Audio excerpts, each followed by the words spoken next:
Europe 1. Laurent Berger, qui sera mon invité tout à l'heure à 8h15 sur Europe 1, est en train de tourner dans le quartier. Il cherche à se garer. S'il vous plaît, ne me le fâchez pas, Mathieu Noël. Oui, Patrick, au lendemain de l'annonce des détails de la réforme du Code du travail, certains leaders syndicalistes sont vent debout. Lui, il est vent assis. Vous recevez Laurent Berger, le patron de la CFDT, Confédération des Feignassous déçus mais timorés. C'est en effet tout bout d'heure qu'on a récupéré notre Lolo hier après l'annonce des ordonnances qui était, surprise, très favorable au patron et un poil moins aux salariés. Il était tout chose, alors sous le coup de la colère, il n'a pas mâché ses mots, quitte à brusquer. Il a déclaré aux journalistes du Monde, je cite, « Au final, nous sommes un peu déçus ». Je suis déçu, profondément déçu.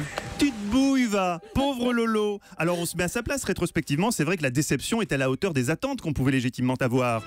Emmanuel Macron, Manu le Rouge, avait l'air d'avoir une telle fibre sociale. Toutes ces déclarations laissaient entrevoir un tel souci des travailleurs. Il y avait du Che Guevara dans ce Jupiter. Hélas, le Che du Touquet nous a fait faux bond à la dernière minute. Caramba, Lolo. Très déçu. Oui, Patrick, à la CFDT, on a été cueillis par la surprise.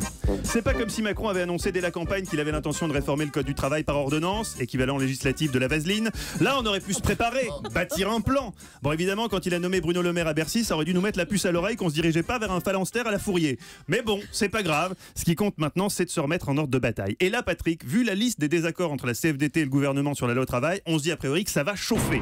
Je cite Laurent Berger. Nous désapprouvons le choix de privilégier le périmètre national et non plus mondial pour une multinationale qui veut licencier, le dispositif de plan de départ volontaire qui peut nuire aux seniors, l'absence de mandatement syndical dans les entreprises de moins de 11 salariés et la barémisation des indemnités prud'homales. Chaud patate, Laurent Berger ajoute même la baisse des emplois aidés me met dans une colère noire. Ok, d'accord, on y va Lolo, on fait la grève. Ah, je ne crois pas, non. Pourquoi? Pas envie. Non, la flemme. Ça marche jamais de toute façon, les grèves. Ça c'est 2 jours de stress à tout organiser, à prendre des tartes par les CRS, à bouffer des sandwichs Sodebo immondes, à choper des ampoules. J'ai donné, voyez avec le gros moustachu. Eh bien non, Laurent Berger.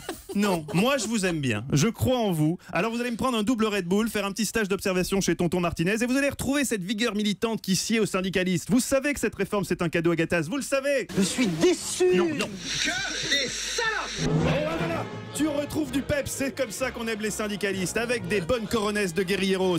Mais pardon, à force de parler politique, on me signale en régie qu'on a décroché sur notre cœur de cible la ménagère de moins de 50 ans qui écoute la matinale car elle sait qu'elle peut atteindre l'orgasme seulement par l'entremise de la voix de Patrick Cohen quand il prend ce ton à mi-chemin entre Barry White avant un concert et Émile Louis avant une sortie scolaire.